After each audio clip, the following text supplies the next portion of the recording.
Ladies and gentlemen, boys and girls, it's a very, very historic day in the history of this great club of Manchester United. A true icon has returned in Cristiano Ronaldo. We got the here we go. Um, yeah, he's back. That's all I can say. That's all I can possibly say. I'm lost for words right now with how excited I am. And it's very hard for me to portray that. You all understand that. But got a brilliant, I mean it this time. We've got a brilliant panel lined up for you to look at what this signing brings, how he fits into the team, and just what it means for the club and the league in general. So, yeah, I'll introduce those guys straight after this.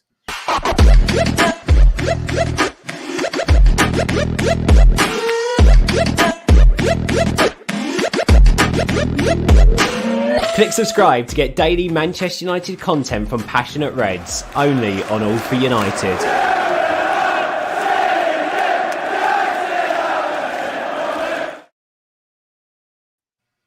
There they are. As promised, an incredible panel. Connor, Phil, Stu, brilliant to have you boys on. As I said, historic day for this club. A day that 24 hours ago we thought would never come.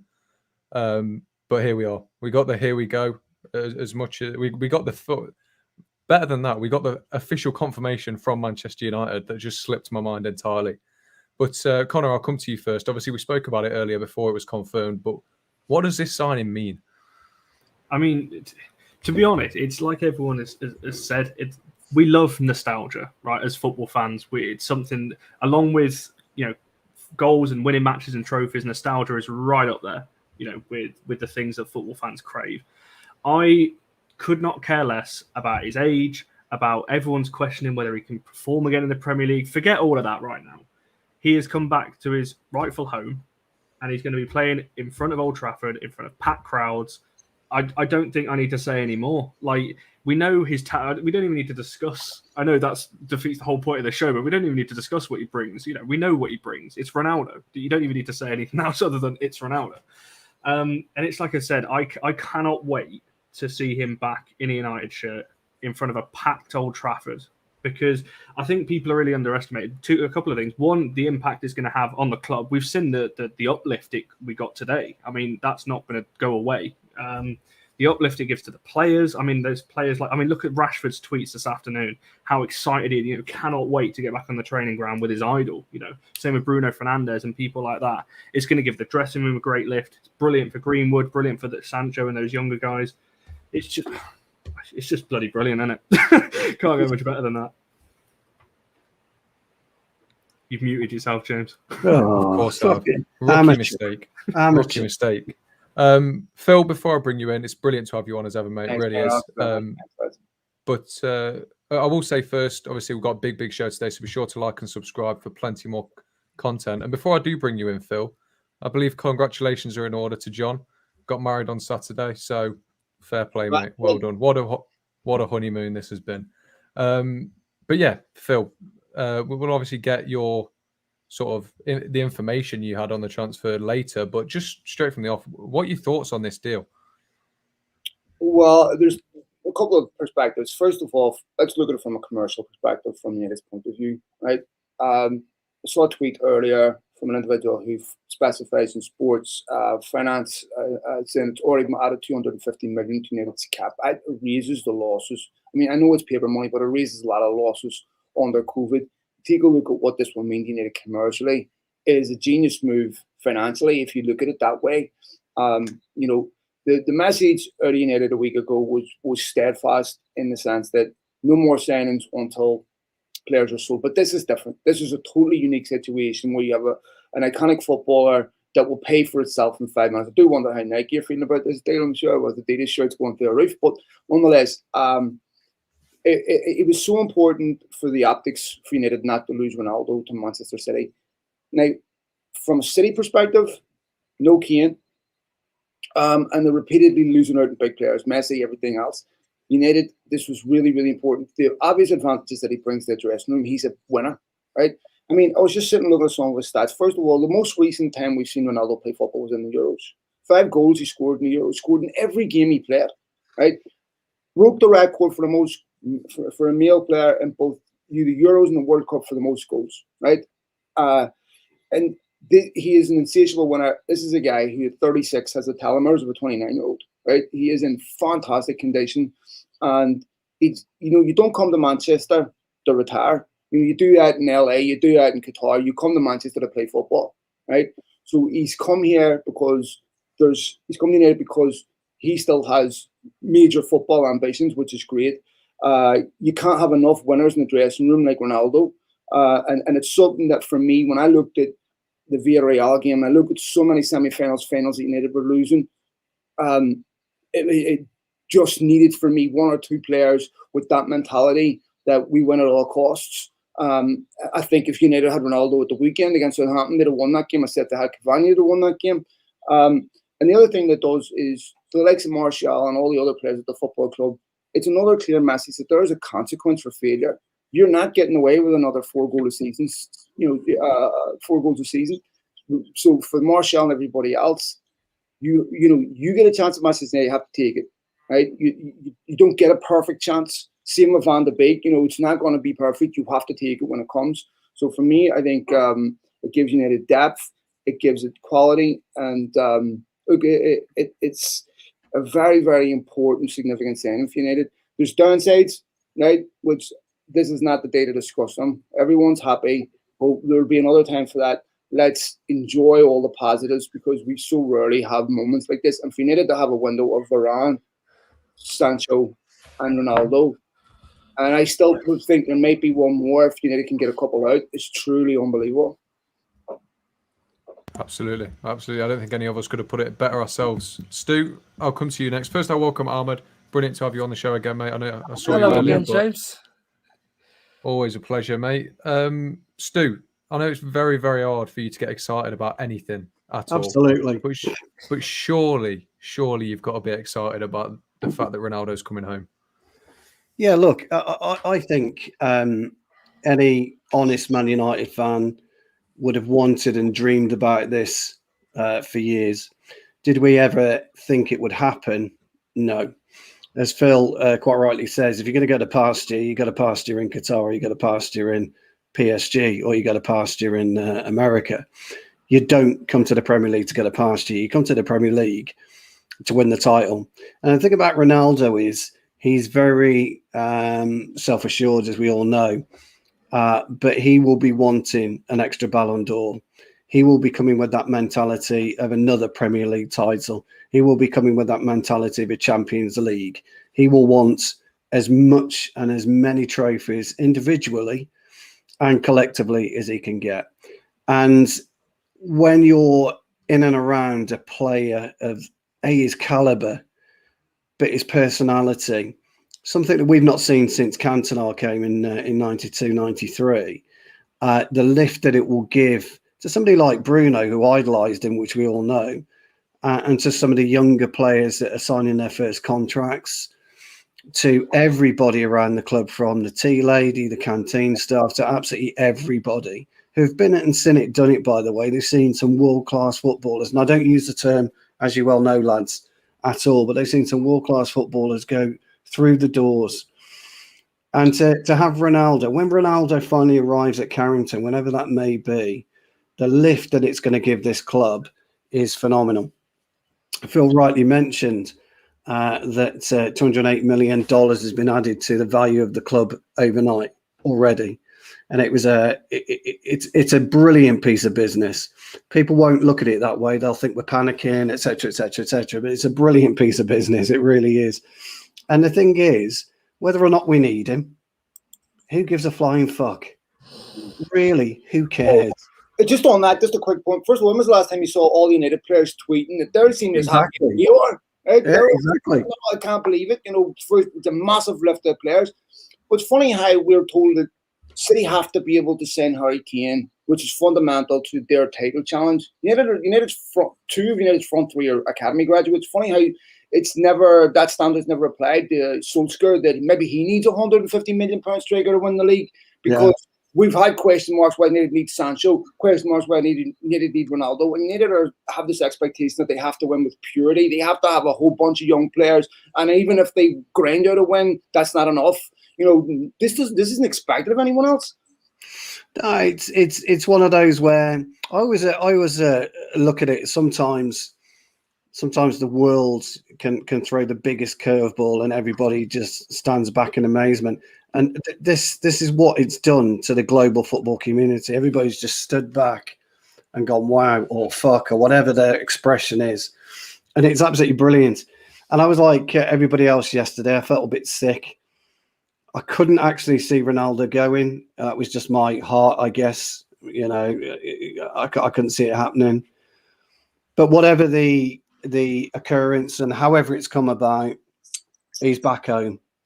And come at the 11th of September, when he's undoubtedly going to make his debut, the whole fucking of Old Trafford is going to lift the roof, and I shall be there. So get the fuck in. And I was about to do a Pal Ward yesterday. You are sorry. I was about to do a Pal Ward yesterday and fake my own fucking death, and then come back. A week ago, I didn't know people were walking on crates. Ronaldo's come back United now. Ronaldo back at United and walking on crates has filled up half my timeline. What happens in a week? Mental. Listen, Ahmed, as I said, it's brilliant to have you on. Obviously, you're on the show obviously before he signed. We literally finished the show 15 minutes before he got confirmed, which was annoying. But you know, you had your skepticisms about other parts of the pitch. Now you've said that we don't need to hear any negativity. Cristiano Ronaldo is a Manchester United player. How are you feeling? Honestly, what a funny day today has been. James, you know more than me how life changes very quickly sometimes, especially as a United fan. You go from like lows of hearing, we could go for just City, things could go wrong. And I brought that negative feeling earlier on because I was a little worried, thinking, it's going to be all about Ronaldo and everything. But now I've taken stock. I've thought about it a little bit, and more or less because it was the excitement that grew as we were just about going off the air. We could just about be bringing back one of the best players football's ever seen. It now fills me with unbridled joy that we have actually pulled it from the mire of Juventus, and he's ours again. He's back where he belongs. He's home. I mean, Sancho is somewhat home. And I could say the same for the likes of Fernandes, who now call Old Trafford home. But they now have someone who they can idolize, or the kids can idolize. The people in Manchester can, let's say, they have now got a new god. Let's put it that way. Manchester United has a new god, and that god is Ronaldo. What he does in this 2 years from today onwards, I don't care what people's agenda is against him, whether they be a rival club or a supporter of our club. Just be grateful he's here. Just be grateful he came back and decided that he wasn't done at just 5 Premier League titles, 1 Champions League, 3 League Cups, the FA Cup, and the Club World Cup. Just be happy he wasn't content with that, because we are hungry for more. And as long as we're hungry for more, I certainly am. And like Stu, I can't wait for September the 11th. Although it's a day of contrasting emotions in many cases, for us as United fans, it will be a day we will not forget in a hurry. I'm literally begging for it to come now. Yeah. Me and you both, mate. I think everyone on the red side of Manchester is, aren't they, as well? Yeah, James, your paycheck's in the post, mate. I don't even know what that means, but I'll move on. This is before we go into more like thinking about it analytically and everything. I just wanted to ask you, Phil. Obviously, it's not very often we get to have you on, so obviously we're going to make the most of it. Obviously, you're quite. I don't want to say in the know because it makes me sound like I'm talking on Twitter, but you've got connections within the club. Was this deal as much of a surprise to you as it was to everyone else? The fact that it happened now, yeah. I mean, I've talked to United before. I put this out, put on my timeline there earlier, where I'd said that there's a very real possibility that this could happen. I said this a few months ago. Now, there was discussions between United, Pogba, and possibly throwing Ronaldo in the deal. I'd spoken to people at United a while ago about this, and one of the things they'd said to me is, I was going through my WhatsApp messages looking at it, that they wouldn't take a bunch of Juventus cast-offs, to say that, Players they didn't want in part exchange for Pogba. They wanted money, but the one player they wouldn't rule out was Ronaldo. I think there was always an appetite from United to bring him back if they could make it happen. I think things happened quickly with Juventus. Obviously, with everything that came out about Manchester City, I think it obviously provoked United into doing something. And I think if Ronaldo always had the choice between United and City, he would go to United. Once United got involved, City knew he's going to go there. They withdrew their interest. So I think when you have a player like Ronaldo with his connection to Manchester United and his obvious commercial value, the United are always going to be interested in him. Now, you can argue that maybe with Alexis Sanchez, United should learn about making emotional decisions when it comes to just taking a player from Manchester City. But I do think Ronaldo is a unique case here, in that this is a guy that's totally, between him and Messi, have totally skewed what it is to be a world-class player. Right? You take a look at the numbers. I mean, Michel Platini was the record holder for 9 goals in Europe. Ronaldo destroyed it. So was Messi. And these are football players from a different planet. And so for me, I think it would have been, United had to do this, I suppose. And I think when we talk about United needing a central defensive midfielder, and they do. But I also felt, with Cavani told United last season he hasn't played 2 games in a week for years, right? And there was huge issues with Cavani declaring himself unfit for games last season, where United didn't feel he was unfit and felt he was available. And this was a big source of conflict and one of the reasons why he wanted to leave. You also see the fact that he's probably going to be out for a large part of September and October. We need to have key games. I think that may have also been a factor where they've looked at that and said, there's such an obvious problem when you take Cavani out, where they don't have a like-for-like replacement. Martial has serious question marks that he needs to answer about and I think he looks like a guy to me that needs a move, right? I mean, to me, his talent is unquestionable, but mentally, he doesn't look like he's happy. So I think, it wasn't just a fluff signing. It wasn't just a commercial value. Cristiano Ronaldo is, he scored more goals than Lukaku last season. So for me, I think it's a player that is an obvious upgrade on what United have, and will give them more goals in games that they find it difficult to break teams down, which is really, really important. Yeah, I mean, Yeah. I completely agree. I'm Well, so on those lines then. I was just about to say, I kind of agree with that, Phil, because Ronaldo's going to give us those 20, 25-yard strikes that we're missing. That Bruno does occasionally or McTominay does, but Ronaldo won't hesitate. He'll see a gap and he'll just go for it. Beyond that, I mean, even when you look at Cavani, his movement also creates enormous opportunities for players. So Ronaldo's someone that's going to take defenders, going to have constant focus. That's going to, even when he doesn't have the ball, is going to create space for others because obviously teams are going to focus on him. Yeah. And so he's also one of those players that you can't pick you can't pick a defensive strategy to take him out of the game because he's so good that you have to accept that there's really sometimes nothing you can do. He's just that good. Yeah. We're not seeing a player here that's constantly injured, that's not still breaking records at the top of the game. We're still seeing and let's be honest, that's 36 today is not 36 20 years ago. The way these guys are different. Yeah, completely different, yeah. And so I mean, so when you look at Ronaldo, to me, the obvious benefits are he'd score. I would be amazed if he doesn't hit 20 goals next season for United this season. 20 goals for United this season, to me, along with the goals being spread across the team, makes United title challengers. And I think that really is a point where Solskjaer's going to have to. You would find it difficult to me at the end of the season to say that, or even now to say that it's not a reasonable expectation that United should be either title challengers or thereabouts with a couple of games to go. There can't be a gap anymore between them and City. Yeah, but I totally agree there, Phil. Everything you just said there, because I talk about Cavani's movement all the time on the show and how important he is to us. And, Ronaldo's going to get, you take Cavani out of the team, Ronaldo's going to do the same. Ronaldo is one of their players where anything around the 20, 25 yards, he's an absolute menace. And it's difficult for a centre-half to know whether to go to him or stay.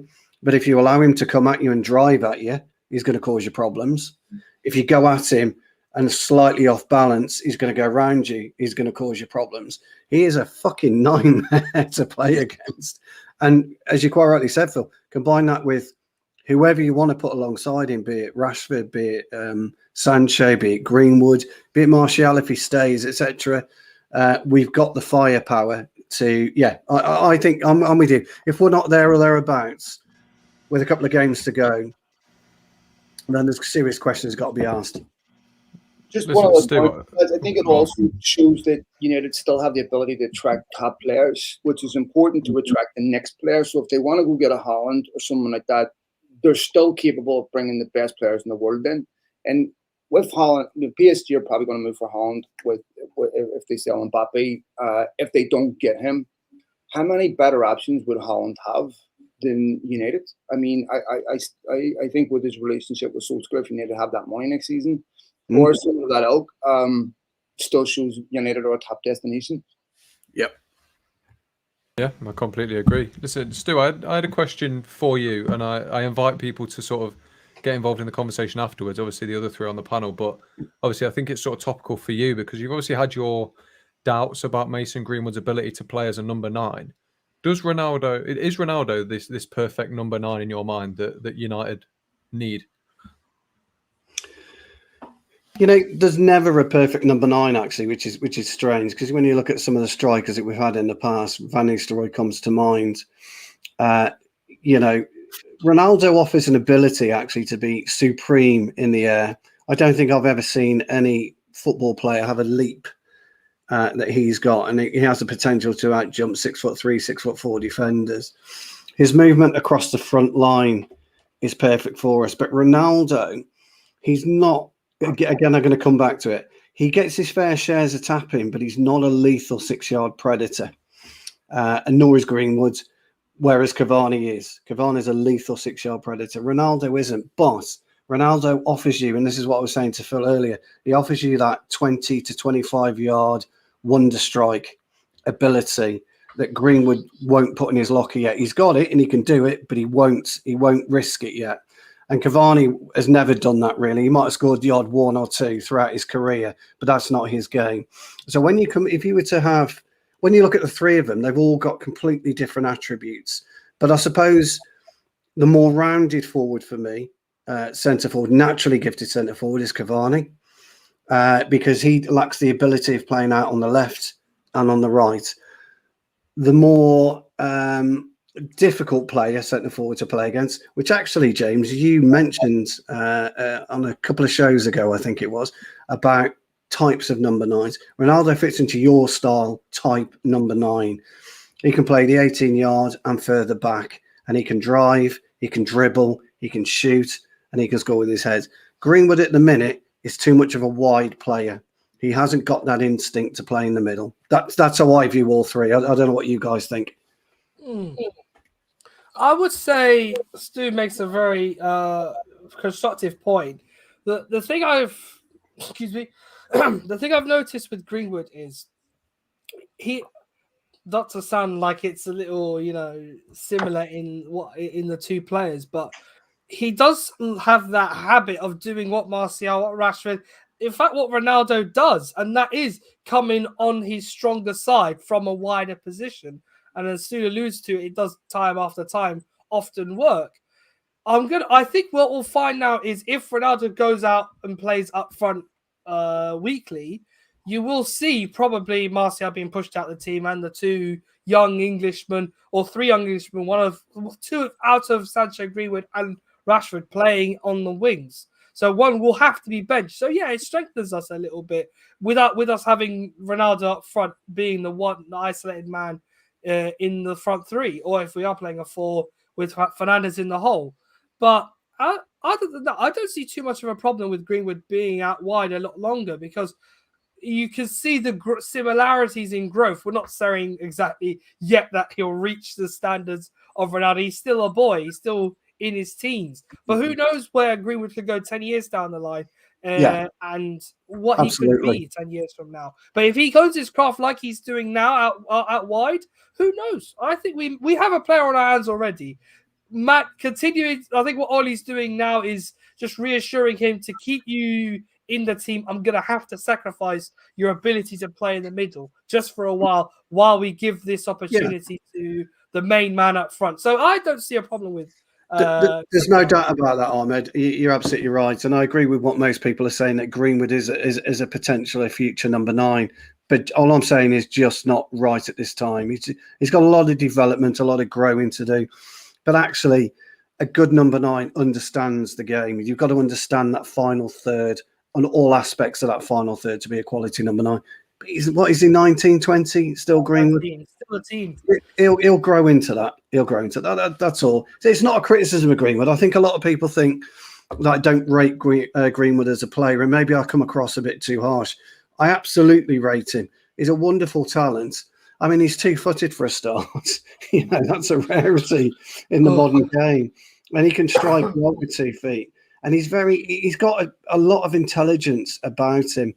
But we're 2 or 3 years away. That's all I've ever said. Really. Greenwood's the one person that is really going to benefit from Ronaldo coming in. I've seen a lot of people saying the opposite, that Greenwood's going to be frozen out of the team and he won't get a game. And that's a load of crap. I agree with that. Greenwood, while Rashford is injured, I'm telling you now, I think we will see the front three of Rashford. Sancho on the left, Greenwood will stay on the right, and Ronaldo go down the middle. There's nothing wrong for me. I think you guys have said it perfectly that Greenwood, I agree with you, Stu, is not that kind of predatory. He doesn't have that predatory instinct yet as a number 9. However, he's going to learn that off Ronaldo. He's probably been learning that off Cavani. He's got Ole Gunnar Solskjaer as his manager. 3 absolutely brilliant number 9s. So he's going to learn a lot off those 3. So people are saying that Greenwood is not going to benefit. I actually think he's going to benefit the most from Ronaldo coming in, learning off him. I said, yes, he might have to go out on the right for 2 years, but he is going to get his time in the middle, and he could save us an absolute fortune, that we would have maybe spent on a Haaland or somebody like that in the future. Just a quick counter there, Connor, and you're absolutely right. But where did Ronaldo start? He started out wide on the left, didn't he? So just a quick point on the Greenwood thing. So if you look at Lukaku was sold because he was a number 9 target man that didn't play between the lines, right? And it was more or less obvious when Solskjaer took over, and you see the way he wanted to play, Lukaku wasn't going to fit that profile. He's sort of a hybrid between it now, where Antonio Conte changed him a bit, but he was a static target man. Now Cavani is an old-fashioned number 9 that's pure box finisher, clinical. That is to me what a number 9 is. But this role is changing now. When you look at Guardiola doesn't often play with an out-and-out striker. He plays with a false 9 at number 10, is what we would call it, down in deep, where they pull the defenders out.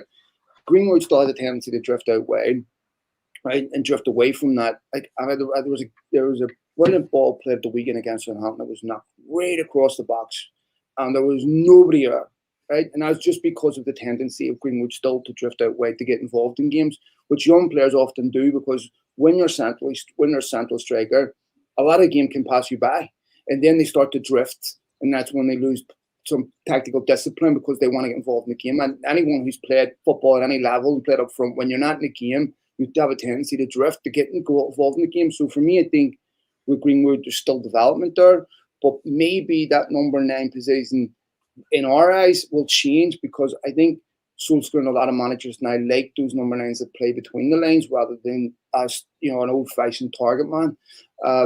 Greenwood has truly unbelievable ability. He didn't score till December last season. This season, he's already off the mark with 2 and 2. Scored in both games. And by the way, the goal against Leeds was an important goal. Very, very important goal. He took it exceptionally well. Goal against Southampton, very, very important. Those were key goals. They weren't the 4th of a 5th 5-0 win or something. They were very, very important. He's an unbelievable talent. But Solskjaer said this himself, that he's still not sure if he's ready to be a number 9 yet. Absolutely. That's what happened for Greenwood, because if you look at where United's a lot of strength and depth is, it's out wide. What's he got to do? Keep Sancho and Rashford out of the team? He really needs to be looking at that central number 9 position. Brilliant player. It's going to be interesting to see how he develops. Yeah. I think that's a comparison that I find with Ronaldo arriving at Old Trafford now, which it just dawned on me, is we've spoken about who he's playing with and potentially what he can do for the team, but I see similarities with him in his early days at Juventus with Paulo Dybala, in him and Sancho, or with Greenwood and Rashford as well. Any of the trio, I think he'll link up with them so well. In his early years at Juventus, I think him and Dybala would play like a house on fire. They fitted together so well. He understood each other's game, where each player was on the pitch, how to pick each other out. And they played to each other's strengths immaculately, to the point where you'd start to think that Juve could have been a threat in the Champions League later on in the season. Domestically, they cleaned up, obviously. But I find that now that he's arrived, we've brought in Sancho. Sancho's only 21 as well, which is the most incredible thing about this. He's now playing with one of the best players in the world. He's already played with Haaland, who's got that height, that ability, the overall understanding of how to be a number 9. He will now be playing with one of the best strikers football's ever seen. And the fact that he gets to do that makes it all the more worthwhile. I think we're blessed as fans that we get to see one of football's future megastars, along with the current and probably a Hall of Fame worthy football superstar in Ronaldo. I can't wait to see what him and Sancho will do together, honestly. While Rashford and Greenwood will be stars in their own right in the future, Sancho and Ronaldo now, I can't even imagine the possibilities. They are endless, honestly, endless ones. Absolutely, I cannot help but agree. But listen, we've gone from Sancho, who the big money signing, who's come in. He's going to be undroppable once he gets into the team, and it seems like Rashford is a bit of a personal favourite of Ole Gunnar Solskjaer. So I suppose the two that this question mark's over are Cavani and Martial. So with Ronaldo coming in, Phil, I'll come to you first. What does that mean for Cavani and Martial with a player of Ronaldo's caliber coming into the team? Well, I'll just expand that if you don't mind. One of the things that Ronaldo does for everyone, especially Sancho, is takes the pressure off. All of a sudden, no one's looking at Sancho anymore to come in and be the guy that changes games. Everyone looked at him at the weekend going, okay, he's an £80 million player. I want to see him come on and win the game for United. Now the focus is going to be on Ronaldo. And now these other players won't have the same pressure. Greenwood won't have the same pressure. Sancho won't have the same pressure. All of those young players that need, this is why it's really important. You go back to Real Madrid when they had the Zidane and Pavlov's thing, where world-class players mixed with young players. The world-class players take the pressure off the young players and the focus, right? So that there's not unbelievable pressure on them to perform, and they're scrutinized. And no one get scrutinized at Manchester United, everything you do. So I think Ronaldo is going to really help with Greenwood, Sancho, and all that, where the pressure won't be on them. As far as Cavani and Martial, look, for Anthony Martial, one of the things is, and this has been a problem at United, there's been no consequence for failure. Okay, players have got to stay far too long and not perform and that's one of the things that Solskjaer's really changed. There's a consequence for failure. Now you will be kicked out of the football club, right? And so rightfully kicked Alexis Sanchez out, rightfully kicked a number of players out that weren't performing, and that's not been easy, because a lot of these players, look, United don't want to sell players that are successful, hence why they don't typically get big fees for the players they want to sell, because they're usually not successful. And so clubs don't want to spend big money on them. There's plenty of players that could sell for big money, but they're all successful. So I think for Cavani, a big factor probably was the fact that United are going to lose him in Uruguay in September, October. There's a lot of key games in September, October. And to me, if Cavani started at Southampton and they'd win that game, I think Solskjaer was concerned about that. For Martial, whether Ronaldo joins or not, Martial has the same question marks, like I just said. Unbelievable talent. We know that. That's the most frustrating thing for me, because Anthony Martial can seduce you with his talent, and he can go on these runs of forms of 10 games where he's just unplayable. And then something happens, an injury or something disrupts that, and then we see a whole different Anthony Martial. And every time you think you've made your mind up on him, he does something to change it. And so I think for him, regardless of who joins, the questions Anthony Martial must ask of himself, right? And he must answer those to himself. And I think whatever happens, he has to perform this season. Otherwise, the narrative about him is going to be an unfulfilled talent. I'm almost of the opinion that the Ronaldo deal took over the board. It took over their focus, and I would imagine they're now kind of taking a step back and wondering what they are going to do with 2 or 3 players now, because we are slightly overloaded. And I actually think Phil Martial might be one of those. And I do wonder whether Martial needs a change for himself, whether he needs a change for his own career, and where he needs to take himself out of the equation and go and start afresh somewhere.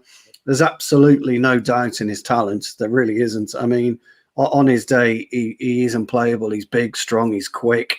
He's got wonderful technique, great feet, and he's an absolute nightmare for a fullback or any defender. But I think, as you quite rightly said, it's time for Martial to take a look at himself. And Ronaldo will demand that out of Martial. And it's whether Martial wants that, whether Martial can take that from Ronaldo. Because, as you quite rightly say, Ronaldo is going to have demands off everybody. Worse than what Bruno has, worse than what Pogba has and Maguire, Ronaldo. We've all seen him, a different kettle of fish. And I just wonder whether now the board have got to take a step back. If they're looking for a CDM, leave it to some. But Ollie, the coaching staff, Woodward, Murto, they've now got to kind of sit down and decide what they do with it. And I think if it was me, I would maybe try and get some dollar for Martial, because I think he's got that. Yay! In a minute. I think he's got that value still. I think he has some value to him. And I don't know what you guys think about Martial, and what he must be thinking now, because it's not just a question of can he deliver. He's got to want to deliver. And if you don't want to deliver, you shouldn't be there. And Phil, absolutely 100% agree with you. The last 7 years, there's been a bit of an issue with players not performing and getting new contracts for whatever reason. This is now, and Ollie is changing it slowly, but it now needs to stop. And I think the ruthless side of the club has got to come into it. We all love Juan Mata, for example. If he stays on and does coaching, that's a different story. But Phil Jones, bless him, Martial to an extent, Lingard, Dalot, Matic. These are players we can get some kind of fee for, and I think it's something we should be looking at. Probably a bit controversial, but I think if we all look at it properly and think about it properly, squad balance alone, we do need to do something. I will be genuinely amazed if in 18 months Martial and Cavani are still United players. Cavani is going to be leaving within the next 12 months anyway. That was always going to happen. He only signed a 1-year extension. Like Phil mentioned, he's going to be out potentially between September and October. I think it was 8 games or something? I think they said he was going to miss, unless Ollie blocks that, which would probably upset Cavani because it sounds like he really wants to go and do that. Martial, I think, will also be out the door at some point. I think when we signed Ahmad, I think that is partly down to everything around when we signed him. I think people forget we've got him because we haven't really seen him yet, apart from a couple of games. Everyone is hyping this guy up. Everyone in Italy in particular that watched him week in, week out in the academies and things like that. So do we really need... I mean, people would argue Dan James as well is another one for the chopping block, potentially. I'm not one of those personally, because I don't think he is an asset, potentially. But with Martial, you can actually get a fee for him. So he's one of those players. He's on a bloody good wage at United. You can get a decent fee for him. You've got Ahmad coming through. We've got some Alanga coming in as well. We've got some really good players in the academy that could step up and take those spots in the next... I'm not saying this season. I'm talking like 2-3 years down the line. So I think Alanga's got a shout this season at some point, bud. Yeah, I think he's going to have that kind of early Greenwood season anyway. He's going to be 1 or 2, maybe 5-6 games towards the latter end of the season.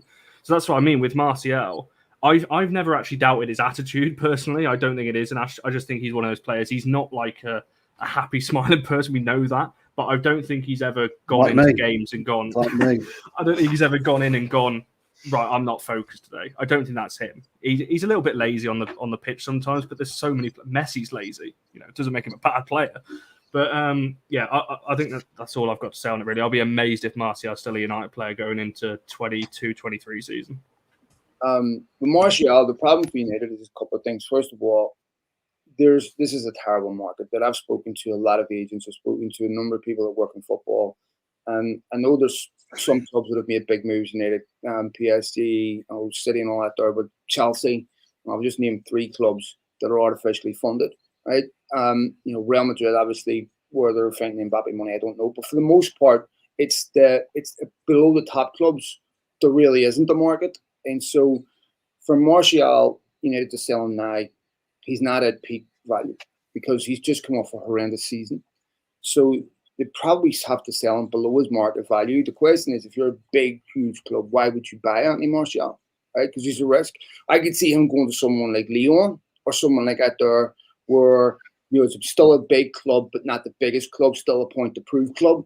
And to me, that's something I could see happening. But I think United are reluctant to let Martial go cheap because I still think they feel that there's a top player in there, and the time to sell him is, if you're going to sell him, and this is where it becomes complex, because if Martial goes on a really good run of form, do they want to sell him? But that would be the time to sell him. That's when they're going to be at peak market value.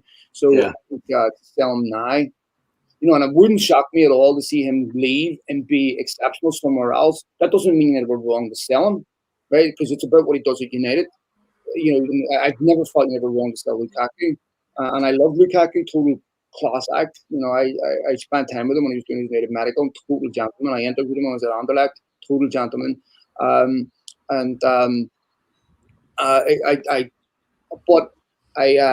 feel that for Martial, this is a big quest, big season for him. He's back in the France squad, which I think will help him game time, because he needs game time. And hopefully he goes to France, gets some confidence, brings that back. Because if you get an informed Martial, that's a class player, lads. Right? That's a class game-changing player. You look at an Anthony Martial compilation on YouTube, his goals, the variety of goals is truly fantastic. So for me, I think big question marks. The thing that makes me comfortable is that United have the quality where if he doesn't perform, it's not going to be critical. Yeah, definitely. Well, moving forward, then we'll look to the future. I'll come to you first, Ahmed, seeing as you've just joined us back. Before I do, internet went, boys. Sorry. No worries. Before I do, as ever, be sure to like and subscribe if you're enjoying the video. We've got plenty of great content coming up for you. But with such a marquee signing as Ronaldo, with such an incredible window, Sancho, Varane, Ronaldo, and Heaton, if you want to include that. But what are the minimum expectations for Ollie now? Obviously, I don't think he's in any danger of getting sacked, but there's got to be some sort of minimum expectation after this window, hasn't there? Yeah. I mean, we've given him plenty of time, obviously, and just reiterate, fully behind the manager, no concerns about him whatsoever. In terms of his position, he will need to adjust accordingly when the time calls for it, i.e. most moments like the Europa League final or the game against Sevilla come to mind. But outside of that, Ollie, I think, will feel very comfortable right now knowing he has what he's asked for, which is that quality in his team. I'm looking at the depth now of Manchester United in front of me, and it's exceptional. We still have, obviously, one or two that will need to move on, and that's not because, that's not through sentimentality or anything like that. We kind of need to open up the squad if we are going to bring anyone else in. So it is what it is there. But outside of that, for the minimum for me this season, Ollie should really aim to get something. Some one trophy or another. We should really now just bring in Varane, Ronaldo, and Sancho alone. Should really be aiming for more than one trophy this year. Realistically, I think we should aim for the first available trophy, which is the Carabao Cup, as it is kind of like this, as Man City seem to like doing, that little, let's say booster trophy. I don't like to consider it as that, as we don't all take fondly for the competition. But if we just start off with that and then look ahead to the season, if we're progressing well around that time and around the title race in the Champions League, we'll still be in the early rounds of the FA Cup by then. If we're taking stock by then, we've reached Wembley through that means, we can say, okay, Ollie's got something on the board. That's a good start. The next bit if we're far in the title race, albeit, as I like to say, if we're first and first by far, we've pretty much secured the title. I believe in us to compete on all fronts this season. And I think the most we can really do is challenge City, Chelsea, Liverpool for the title. In the Champions League, go as far as possible. Realistically, we should aim for the quarterfinals and then see how far we can go after that.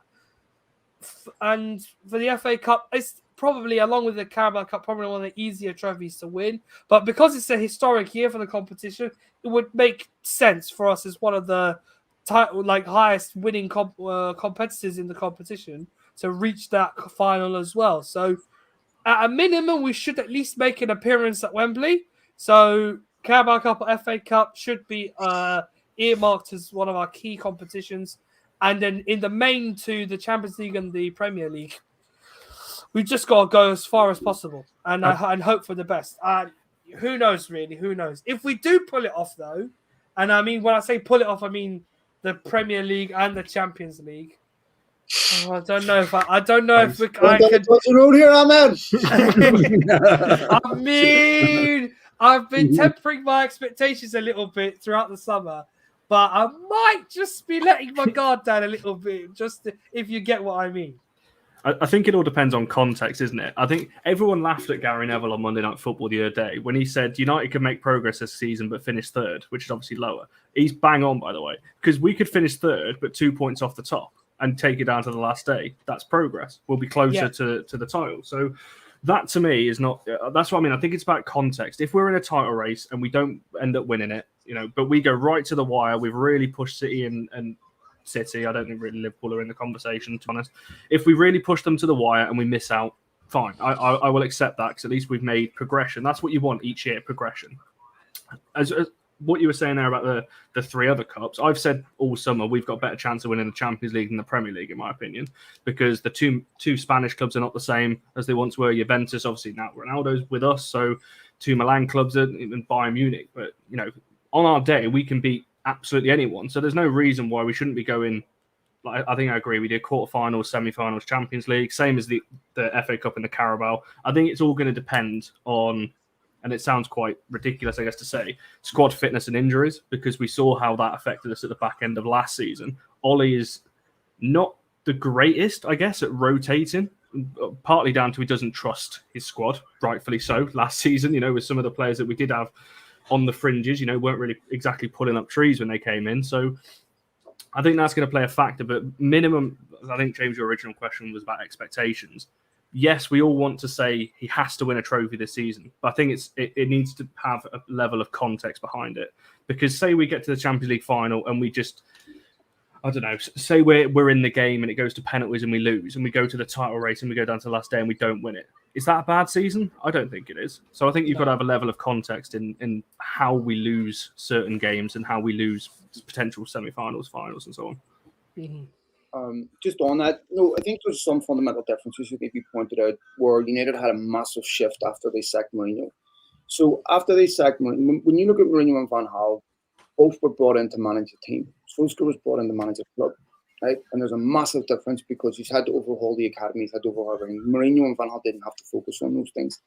The other thing that Solskjaer's changed that you won't see in the stat sheet, which is really, really important, is the mentality inside the dressing room. It's no longer toxic. So now it doesn't matter who you are, whether you're in a football dressing room or whether you're in an office, you will adjust to the environment that you work in. If it's toxic, you will also become toxic after a while. You come in with all this optimism and then eventually you adapt to your surroundings. So when you were bringing signings in under Mourinho, it was a toxic environment. And eventually, what would you see? You would see them play well for 4 or 5 weeks, and then that was it, right? And then they go somewhere else and they recover their form. Well, there was two reasons. One, the mentality inside the dressing room. And two, they were bought to fit a proper system, whereas United sort of half committed to Mourinho. So they had some of his players, and then they lost interest after a while. Of course, Mourinho wanted to get rid of Martial. I was asked the question by one of the comments, but was that true that the Glazers loved Martial? Well, that was leaked by Jose Mourinho. Who said that? I don't know if it's true or not, but he said that. If you take a look at what United have to do, I actually think as much as I hated it, I think Solskjaer deserved criticism. Getting knocked out of the Champions League last season maybe actually helped United. They weren't going to win the Champions League, but being in that Europa League allowed them to play some of the younger players right, that they wouldn't have played had they been in the Champions League. So also with January, so if Van de Beek is not getting games by January, and it wouldn't shock me also to see Cavani leave in January if the situation is, if Ronaldo's playing, scoring goals, United don't see a need for Cavani, it wouldn't surprise me to see United let him leave in January. I think there's a number of question marks to be answered in the January window that will determine how United look in the Champions League. They've got a favourable draw. They should get out of that group. But I think January is going to be a big also window for United, because I think there's some players, if they're not playing, might look to leave. And I think there's teams reflect on manager, right? We always hear that. And when was the last time we were able to say that United are a central defensive midfielder away from being winning a title, right? I mean, under Mourinho, how bad was it? I mean, people keep pointing out that Mourinho finished second, but if Solskjaer was poor this season, it would be irrelevant that he finished second last season. And the football under Mourinho was turgid. It was terrible. The club was toxic. He should have been sacked. Now, the one variable for Solskjaer is that Ed Woodward's leaving. So the guy that hired him is not there. Woodward sacked David Moyes very quickly, right? Because it wasn't his guy and he wasn't responsible. But he kept Mourinho longer than what he should have because he didn't want to take responsibility for that. And maybe if it had been someone else that hired Solskjaer, he may have been sacked a year and a half ago when he had that dreadful run up until Christmas before they signed Bruno Fernandes. So Solskjaer really will be in a situation where it's sink or swim time, because the guy that comes in behind Mourinho or behind Woodward will not have the same commitment. But United are going to be very reluctant. They'd be mad to sack him now, right? Because there's so much going right at the football club, and it's such a contrast from what it was. And if brought in somebody and it went wrong, they would rightfully be slaughtered. I don't have a problem with Solskjaer still being in the job. I know lots of people do. If he doesn't succeed this season, and someone like Thomas Tuchel does, I think that's going to put a lot of pressure on him. It's kind of my take on it as well, really. I mean, the lads know that I advocate time. I think we fired the bullets at the right time with our previous manager, but I think firing the bullets now would be a mistake with Solskjaer. I don't subscribe to the Ollie in, Ollie out theory at all. I just subscribe to what a manager has to do to remain in the position. And he's done such a lot of good, as you've alluded to, well, all of you guys have alluded to. To clip his wings now would be a mistake. It really would be a mistake. Now, what happens at the end of the season, I think we will be closer. I think we will be challenging on all four fronts, because I think there are players in that first team that will demand we challenge on all four fronts. But I think we are going to see that extra bit of progression. What Ollie needs to do, if he's able to, and it really is relying on the board, as we've said, is to offload some of this dead wood that we've had at the club for 7 years. And if he can do that, and he can trim his squad, and he can maybe make those extra 2 additions that he desperately needs. And we all know about a CDM. We don't need to go down that line. We know we need that. And maybe there's some question marks in our goalkeeping situation. It's only a maybe. I don't know. But maybe those are 2 positions we could be looking at over the next couple of seasons if we don't get our CDM now. But firing the bullet now would be a mistake. I would like to think that we are going to be there or thereabouts and everything. And I think we've got the squad mentality now to be able to do it. And Manchester United has been a toxic place, right from board level down to the manager, whether that's Van Gaal, whether it's Mourinho, or whether it was Moyes' ill-fated 10 months. But Ollie has brought us back to where fans are happy, players are happy. You know, we all want to go and watch the club. We've got a real affinity with the club again. We feel like we've got a connection with the club again, which we'd lost under those previous managers. And it takes a skill to do that. And it takes a skill to get a squad playing together. He's got his question marks. We all know this. We've spoken about his substitutions, etc., etc., etc. But I think working with somebody like Ronaldo, working with somebody like this hotshot Ramsey guy. I'm not a fan of set piece coaches, by the way, Phil, or anything of that nature. I did famously say, if you've got to tell a 28-year-old captain of Manchester United where to stand on a corner, he should chuck his shirt into the stadium. But No, I think Ollie's got us on the right trajectory now. I think what Stu was saying there, I've said this repeatedly, and I think it really goes under the radar. So, maybe it's because whatever reasons. However, what Stu was saying there about the culture, what Ollie's changed, and what Phil was saying as well, that really goes under. I've said it so many times. Having a likable team doesn't necessarily mean you're going to win trophies. It doesn't. However, it bloody helps. It helps when you're watching them. It helps the atmosphere in the ground. It's so, I cannot describe. Anyone who went to matches under Mourinho and Van Gaal, it was horrendous. Yeah. It was just boring, and the atmosphere was just dead. Whereas you go under Ollie, even through those tough patches that Phil referenced earlier, leading up to December, the atmosphere was still brilliant in there. And like you were just saying, Phil and Stu there, when you actually watch this team, they're likable. You feel like they care, and you do have that connection with them. And that is, yes, it's on the players, the type of character we've now got. But Ollie has to take the biggest praise for that, because he's built this team. He's the one bringing them all together. He's the one that's, leading them out on the pitch and the training sessions and everything like that. So, yeah, I just think it's really underrated job what he's done in changing the whole culture. Because I think people forget how bad it was under Mourinho and how toxic it got with. I mean, you can name like 10 players that wanted to leave. Ollie now has recouped most of those players and got rid of the ones that he didn't want to keep. So it's a severely underrated job that he's done. The turnaround has been phenomenal. I think, lads, we'd also agree that this is the first time we've seen any type of synergy between the financial side of the football club and the actual football side of the club, where you feel like we're making football decisions. I mean, we've just had a summer with no sagas. When's the last time we saw that? When was the last time United, and if you look at the signings that United made this summer, all of them wanted to be United and only United. Sancho didn't want to go anywhere else. Varane didn't want to go anywhere else. Ronaldo wanted to go to Manchester United. That's a really positive sign. And remember, all of those players have friends inside that dressing room. We're talking Paul Pogba convincing Rafael Varane to join Manchester United, yet Paul Pogba allegedly wants to leave. Now, Paul Pogba's problems all extend back to Mourinho, right? He hasn't had any problems under Solskjaer. Solskjaer's revitalised players at the club. Luke Shaw, Pogba. We've got the best out of Pogba. We've got 4 or 5 assists already. 3 last season, 4 or something. That's the whole last season, right? So, he's getting the best. And if you're looking at Paul Pogba Juventus 2 seasons ago, made sense. That doesn't make sense. To me, I think Pogba will stay. And I think he'll stay because, one, clearly those players respect Solskjaer. And we've seen that so many times where Solskjaer's been in serious trouble, question marks, and those players have gone out and performed for him. They clearly respect and like and love their manager. And I think that Solskjaer has demanded a restoration of certain qualities inside United that they badly needed, that disappeared as the club sort of lost focus and they didn't prepare properly for Ferguson's departure. I think they overestimated and overrated the squad they had because of the success and maybe underrated Ferguson's influence on that. But I think I finally see a football club that's learning and improving, and a lot of the frustrations that, like recruitment, for example, take a look at our signings over the last 3 years, right?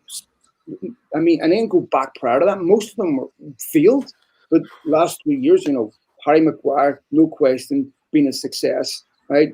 I mean, Alex Telles has brought the best out of Luke Shaw, in my opinion, and helped. Absolutely, yeah. That competition really matters, right? Yep. And you just keep going on and on and on. Bruno Fernandes has completely transformed the football club. Now, de facto director of football in his spare time, bringing Ronaldo to the club. Nothing this man can't do. But you just go through it. Every single player. I mean, Solskjaer's brought in so many important players that have helped improve the football club. And it seems like there's a sensible, coherent strategy that players are scouted and brought in because they complement the system, not because they're a bit good. Yeah, totally agree. Yeah, completely agree. Well, we're pretty much up to our hour mark. I think that's probably the best way we could end the show, really. With James has loved it again tonight. He hasn't had to say much. Exactly. I've just been able to sit and listen to you four wax lyrical. That's my favourite type of show. But yeah, as I said, that is pretty much all we've got time for. So massive thank you to my panel, particularly Phil, for joining us. It's brilliant to have you on as ever, mate. Thank you so much for having me. I appreciate it. And it's a pleasure to be with you all. Thanks, James, Stu, Connor, Ahmed. Much appreciated. Yeah, pleasure. You too. Definitely. And obviously you three guys as well. It's always a pleasure to share the screen with you. But yeah, massive thank you to everyone who's tuned in, contributed with comments and everything. We've had, as ever, loads and loads of comments. It's been really good recently, the amount of engagement we're getting with these shows. So thank you for that. And as ever, please like and subscribe. We should have I believe a short video coming out for you tomorrow, sort of a clip from one of our previous debates. So look out for that, and then especially look out for AFU Uncut. I imagine it's going to be a very, very good show this week. But yeah, until then, I'm sure I'll see you soon.